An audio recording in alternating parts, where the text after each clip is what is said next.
Halo, perkenalkan nama saya Bagus Putra Wiratama, mahasiswa dari Amikom Yogyakarta dengan mengambil prodi Informatika. Di sini saya akan menjelaskan beberapa pertanyaan yang diajukan oleh tugas OAK atau Organisasi Arsitektur Komputer. Ada 5 pertanyaan yang dilontarkan dan saya akan jawab berdasarkan pemahaman saya. Pertanyaan pertama, apa yang dimaksud dengan memori internal dalam konteks sistem komputer? Jelaskan peran dan fungsinya dalam operasi komputer. Memori internal atau memori utama adalah komponen kunci dalam sistem komputer yang digunakan untuk menyimpan data dan instruksi yang sedang digunakan oleh CPU. Memori ini sangat penting karena menyediakan ruang penyimpanan sementara yang cepat diakses oleh prosesor, memungkinkan eksekusi yang cepat dan efisien dari program-program yang berjalan. Berikut adalah beberapa peran dan fungsinya. Pertama, menyimpan instruksi program. Saat program dijalankan, instruksi-instruksi dari program tersebut disimpan dalam memori internal untuk akses cepat oleh CPU. Biasanya untuk instruksi program dijalankan oleh memori internal yang disebut RAM atau Random Access Memory. Yaitu biasanya RAM itu berjalan sesuai program yang dijalankan. Untuk penjelasan RAM ada di slide selanjutnya atau soal nomor 2. Penyimpanan sementara data atau menyimpan data sementara. Data yang sedang diproses atau yang sering diakses oleh CPU disimpan dalam memori internal untuk mempercepat akses. Jika menyimpan data sementara atau data yang sedang diproses atau sering diakses oleh CPU, biasanya di antara disimpan di RAM atau di cache. Tapi untuk kemungkinannya biar cepat diakses itu di cache. Untuk penjelasan apa cache ada di video sebelumnya. Meningkatkan kecepatan pemrosesan dengan menyediakan akses cepat ke data dan instruksi, memori internal membantu meningkatkan kecepatan pemrosesan keseluruhan sistem. Jadi, kecepatan memori internal sangat berpengaruh kepada kecepatan pemrosesan dalam suatu komputer. Karena semakin cepat memori internal bekerja atau membaca dan menulis, maka prosesor juga akan semakin cepat untuk menjalankan tugasnya. Kemudian, buffering. Memori internal sering digunakan sebagai buffer. Sementara untuk data yang sedang dikirim atau diterima oleh perangkat input atau output. Biasanya untuk buffering itu biasanya pada DRAM. Untuk penjelasannya sepertinya ada di video sebelumnya jika Anda ingin penasaran. Di video sebelumnya ada pembahasan dengan SRAM, DRAM, dan lain-lain.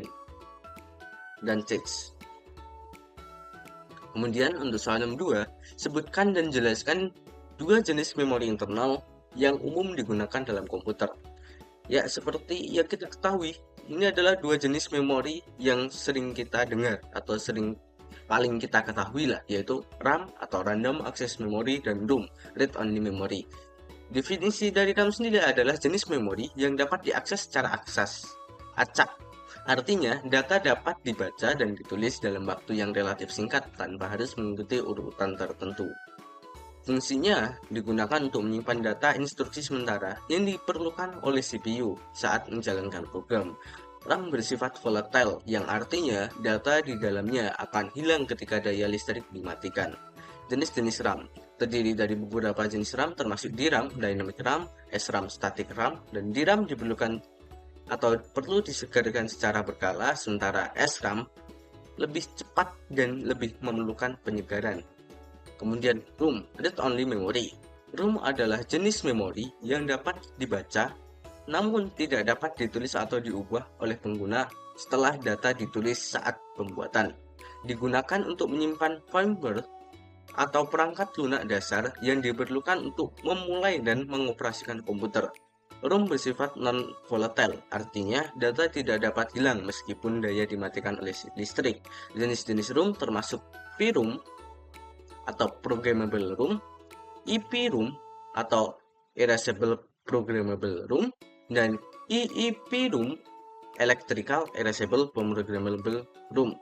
Ya, ROM yang di sini dimaksud adalah ROM yang bertugas sebagai pengoperasi dasar atau biasanya digunakan untuk menyimpan file Windows.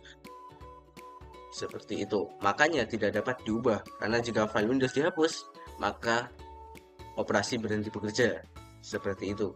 Kemudian nomor 3, mengapa kapasitas memori internal sangat penting bagi kinerja komputer. Berikan contoh dan dampak dari kapasitas memori yang tidak mencukupi. Kapasitas memori itu sangat penting karena menentukan jumlah data dan instruksi yang dapat disimpan dan diakses dengan cepat oleh CPU. Beberapa alasan karena mengapa ini sangat krusial bagi suatu komputer. Multitasking. Komputer dengan memori yang sangat besar dapat menjalankan lebih banyak aplikasi secara bersamaan tanpa penurunan kinerja yang signifikan. Biasanya untuk multitasking sendiri sangat memerlukan RAM yang sangat banyak. Minimal RAM untuk digunakan sekarang atau untuk saat ini biasanya itu minimal 16 GB. Untuk 8 GB sendiri, untuk RAM 8 GB sangat kurang. Karena jika digunakan untuk multitasking, maka terjadi beberapa kendala. Jika sudah overload multitaskingnya, maka biasanya akan memuat ulang. Jika kita buka itu muat ulang lagi. Itu seperti itu. Kecepatan akses. Memori yang lebih cepat atau lebih besar memungkinkan akses cepat ke data dan instruksi yang secara langsung mempengaruhi proses pemrosesan. Jadi kecepatan akses itu biasanya itu jika kita membeli suatu memori biasanya tertulis berapa kecepatannya. Kecepatan akses itu dipengaruhi oleh read dan write, membaca dan menulis. Memori bertugas untuk membaca program yang kita berikan dan menulis hasil dari program yang sudah dijalankan oleh prosesor atau CPU. Jadi karena itu, kecepatan dalam akses memori atau memori sangat berpengaruh pada kecepatan pemrosesan. Karena semakin cepat program dibaca, maka prosesor akan semakin cepat memprosesnya. Dan semakin cepat program ditulis, maka semakin cepat pula kita menikmati hasil dari pemrosesan tersebut. Kurang lebihnya seperti itu. Pengelolaan data besar. Aplikasi seperti pengeditan video, rendering grafis, dan simulasi ilmiah membutuhkan memori sangat besar untuk mengelola data yang kompleks dan besar. Pada saat ini, data-data dari berbagai aplikasi sangat berbeda dari beberapa tahun yang lalu. Data-data dari aplikasi sekarang tampak sangat lebih besar dan berkali-kali lipat dari aplikasi di generasi sebelumnya. Mengapa? Karena sekarang aplikasi memiliki banyak inovasi baru, sehingga memiliki atau membuat penyimpanan yang dibutuhkan sangat besar, seperti untuk pengeditan video dan lain-lain. Itu sangat membutuhkan memori yang sangat besar. Seperti itu kurang lebihnya. Contoh dampak dari kapasitas memori yang tidak mencukupi. Penurunan kinerja komputer itu jelas karena komputer yang akan lambat jika memorinya sedikit. Jika Anda bandingkan komputer dengan spek yang sama dengan RAM 4 GB dan 8 GB itu hasilnya hampir 2 kali lipat, walaupun tidak sampai 2 kali lipat ya. Itu sekitar mungkin 40-60% lebih baik. Komputer dapat menjadi lambat atau lag saat menjalankan aplikasi berat atau beberapa aplikasi sekaligus. Ya, kalau beberapa aplikasi sekaligus ini berhubungan dengan multitasking atau jumlah RAM. Program crash. Aplikasi yang membutuhkan memori lebih dari yang tersedia mungkin gagal berjalan atau crash. Seperti yang saya bilang tadi, memori minimal yang digunakan oleh saat ini adalah 16. Karena apa? Karena untuk Windows 11 sendiri itu sudah mengonsumsi RAM itu sebesar 7 GB, kurang lebih seperti itu. Jika memori yang dibutuhkan atau RAM yang dibutuhkan suatu aplikasi lebih dari sisanya, kemungkinan akan crash jika kita menggunakannya untuk multitasking. Packaging atau swapping. Sistem operasi memungkinkan atau terpaksa menggunakan memori sekunder atau hard disk atau SSD atau dan sebagainya untuk menyimpan data sementara yang sangat memperlambat kinerja karena kecepatan hard disk jauh lebih rendah dibanding RAM. Atau di sini tertulis hard disk, sebenarnya tidak cuma hard disk, bisa SSD atau yang lain-lain. Jadi jika RAM yang Anda punya atau RAM yang Anda pasang itu sangat kecil, terpaksa komputer menjalankan packing atau swapping. Jadi mengalokasikan yang seharusnya masuk ke RAM itu masuknya ke memori room, digunakan untuk sebagai RAM. Sedangkan room dan RAM itu biasanya memiliki kecepatan yang beda jauh, hampir jauh ya. Untuk teknologi sekarang mungkin tidak terlalu jauh, tapi itu tetap berbeda karena RAM itu random access memory dan itu sangat non volatile, sedangkan room adalah volatile. Jadi jika digunakan untuk packing swapping atau pengoperasian sementara, itu juga dapat mempengaruhi usia room tersebut yang digunakan untuk packing dan swapping. Karena room itu tidak hapus seperti RAM, tidak dapat dihapus datanya. Sebenarnya data yang dihapus di room itu di enkripsi. Dan jika enkripsinya ditumpuk terus, biasanya mengurangi umur dari room, sorry. Lanjutnya, jelaskan bagaimana proses penyimpanan data terjadi dalam memori internal saat sebuah program dijalankan. Proses penyimpanan data di memori internal saat sebuah program dijalankan melibatkan beberapa langkah berikut. Pertama, loading program. Program yang disimpan di memori sekunder, misal hard disk, di-load ke dalam RAM. Kemudian dibaca instruksinya. CPU membaca instruksi-instruksi dari RAM dan mengeksekusinya satu persatu. Setelah dieksekusi, penyimpanan data sementara selama eksekusi data sementara seperti variabel, tumpukan panggilan atau call stack, dan data lainnya disimpan di RAM. Jadi saat terjadi pemrosesan sementara itu masih di dalam RAM, lalu dituliskan ke dalam room. Penulisan output hasil eksekusi mungkin disimpan kembali ke RAM atau ditulis kembali ke memori sekunder atau room jika diperlukan untuk penyimpanan jangka panjang. Jadi kita jika menjalankan suatu tugas, maka sebenarnya saat kita menjalankan suatu tugas tersebut, pertama itu loading atau program itu dipikirkan oleh prosesor. Saat prosesor memikirkan, sebenarnya proses yang terjadi sebelumnya adalah RAM membaca tugas itu, lalu dia berkomunikasi dengan prosesor, lalu prosesor menjalankan instruksinya, lalu mengirimkan kembali ke dalam RAM. Setelah dieksekusi itu, RAM itu juga bisa dapat menuliskan kembali program yang akan kita simpan. Jika kita simpan ya, itu dituliskan di ROM atau memori sekunder. Jadi tugas RAM itu sangat banyak. Maka dari itu, kalau bisa jumlah RAM itu minimal 16. Seperti yang saya bilang tadi. Seperti ini yang disebutkan di nomor 5, hasil eksekusi mungkin disimpan kembali dalam RAM. Ya, maksudnya disimpan kembali dalam RAM adalah jika program tersebut tidak kita simpan secara permanen, hanya kita jalankan saja. Sebenarnya itu tersimpan. Namun, karena RAM adalah non-volatile, jika dayanya hilang atau aplikasi yang kita multitasking sangat banyak, maka program yang terakhir akan hilang atau ya bisa dibilang hilang atau tidak terbaca jika belum disimpan secara permanen karena hanya masuk ke dalam RAM. RAM itu penyimpanan sementara seperti yang dijelaskan nomor 2, sorry. Bagaimana perkembangan terbaru teknologi memori internal saat ini dan bagaimana hal tersebut dapat mempengaruhi kinerja komputer di masa depan. Perkembangan terbaru dalam teknologi memori internal yang meliputi beberapa inovasi yang dapat meningkatkan komputer secara signifikan. Pertama, yaitu adanya DDR5 RAM. DDR5 adalah generasi terbaru dari RAM, menawarkan kecepatan dan transfer data yang lebih tinggi dan efisiensi energi lebih baik dibanding DDR4. DDR5 memiliki kecepatan baca dan tulis hingga 6400 MT atau MT itu iya, lupa saya. Sorry. Oh, ini ada mega transfer per second. Tadi udah ada tulisannya. Yang memungkinkan aplikasi atau game yang lebih canggih serta beban kerja yang lebih berat. Yang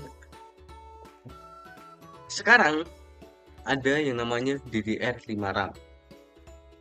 Sebenarnya kalau DDR4 sendiri itu sebenarnya sudah kencang, namun ada yang di atasnya yaitu DDR5 RAM. DDR5 ini menawarkan kecepatan dan daya yang lebih rendah. Karena untuk teknologi secara rincinya saya kurang tahu, tapi DDR4 itu kurang lebih menggunakan 2 volt kalau tidak salah. Sedangkan DDR5 ini hanya menggunakan 1,5 volt. Kalau tidak salah, sorry, jika ada kesalahan silahkan koreksi di kolom komentar. Ini teknologi yang sangat gebrakan yang sangat tinggi. Bagaimana upgradean di atas kecepatannya meningkat, namun daya yang dibutuhkan itu menurun. Namun karena hal tersebut, teknologi ini memerlukan riset yang sangat panjang. Karena riset yang panjang itu akhirnya dibebankan kepada penjualan atau harga.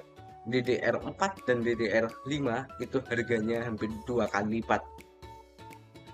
Karena biaya dalam penelitian atau saat meneliti bagaimana DDR5 atau cara kerja DDR5 itu biasanya akan dibebankan kepada harga memori tersebut. Apalagi teknologi ini masih baru, jadi harganya itu selisihnya hampir 2 kali lipat untuk DDR4 dan DDR5. Kemudian ada lagi NVMe atau Non-Volatile Memory Express, teknologi yang memberikan kecepatan akses data jauh lebih cepat dibandingkan SSD tradisional. NVMe dapat membaca kecepatan hingga 3500 MB per second dan kecepatan tulis hingga 3000 MB per second, mengurangi waktu boot dan mempercepat akses aplikasi. Mengurangi waktu boot itu jika digunakan sebagai penyimpanan Windows atau digunakan sebagai memori utama. Sebenarnya ini tidak cuma 3500 megabyte ya, bukan megabyte per second. Sebenarnya NVMe sendiri juga memiliki generasi seperti RAM. Sekarang generasinya juga sama. Ada generasi 4, 3, 4, 5, baru sampai 5 ya, sorry. Ya, generasi 4 saja jika Anda membelinya yang bagus, itu read dan write-nya itu biasanya seimbang. Contohnya saja, jika Anda membeli Samsung Evo 970 atau 970 Evo, itu write dan read-nya itu hampir seimbang di sekitar 6 ribuan, 6.500-an, cuma 3.500. Untuk memori yang saya gunakan sendiri itu PNG, ya pokoknya itu mirip seperti WD lah, dari memori WD dengan kecepatan hampir seimbang, yaitu untuk read-nya itu 6 ribuan dan untuk write-nya itu sekitar 5 ribuan. Itu karena memori yang saya gunakan adalah generasi 4. Untuk memori generasi 5 tersendiri, setahu saya itu baru ada pada desktop. Kalau laptop saya belum pernah mendengar. Jika ada kesalahan silahkan koreksi di kolom komentar. HBM, High Bandwidth Memory. HBM menawarkan bandwidth yang sangat tinggi dengan konsumsi daya yang rendah, cocok untuk aplikasi komputasi intensif seperti kecerdasan buatan atau AI dan gaming. HBM2 dapat mencapai bandwidth hingga 256 GB per second. Namun jujur saja jarang untuk gaming. Ini biasanya untuk server atau AI. Biasanya data server. Kalau untuk gaming itu kecepatan segini itu terlalu tumpah-tumpah. Bisa dibilang game apa sih yang sekarang sampai butuh kecepatan segini, itu kayaknya belum ada. Kecuali emang orang benar-benar sangat sisa-sisa uangnya hingga membutuhkan kecepatan yang sangat-sangat tumpah-tumpah, ya silahkan. Tapi untuk gaming HBM2 itu tidak terlalu worth it untuk dana yang pas-pasan. NVMe sudah cukup, apalagi NVMe sekarang itu sudah sangat-sangat kencang. Kemudian 3D Expander Memory, teknologi memori baru yang menggabungkan karakteristik RAM dan SSD, menyediakan kecepatan tinggi dan kapasitas yang besar dengan latensi yang rendah. 3D X-Point memiliki kecepatan baca hingga 2 gigabyte per second dan kecepatan tulis hingga 1 gigabyte per second dengan latensi hanya 10 mikrodetik. Kalau untuk 3D X-Point Memory, jujur saya saat saya mencari hasil atau mencari apa itu 3D X-Point Memory, itu teknologinya itu saya belum tahu diimplementasikan di mana. Saat saya mencari, bahkan saya baru tahu kalau ada yang namanya 3D X-Point Memory. Untuk implementasinya saya kurang tahu, tapi kalau dari judulnya mungkin untuk rendering 3D kemungkinan, karena rendering 3D itu juga membutuhkan kecepatan dari memori dan juga RAM seperti itu. Mohon maaf atas kekurangan dari jawaban saya. Jika ada koreksi silahkan Anda tuliskan di kolom komentar. Sekian dari video saya. Terima kasih dan sampai jumpa.